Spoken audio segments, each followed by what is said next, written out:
חטוף ואכול, חטוף ושתה. העולם הזה הוא דומה בהילולה. בהילולה זה בית של חתונה. אולם, הם קוראים לזה אולם חתונות. העולם הזה דומה לאולם של חתונות. אתה נכנס לאולם של חתונה מאוד יוקרתית, של חבר טוב שהוא אחד מעשירי המדינה.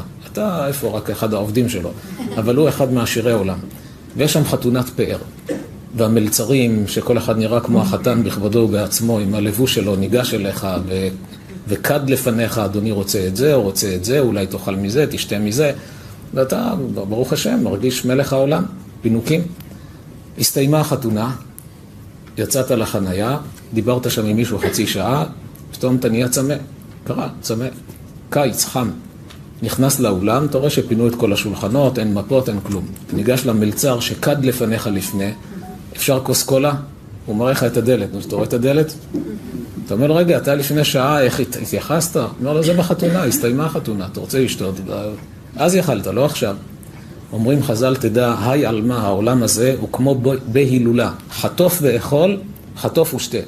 כי כשהחתונה תיגמר, אתה לא יכול להגיד, עכשיו אני רוצה אפילו גרעין של סומסום. אז היית צריך לחשוב על זה לפני. לכן צריך לנצל את הזמנים האלה, אדם שמתכנן, יום יבוא אני אשמור שבת, למה יום יבוא? מעכשיו אני שומר שבת.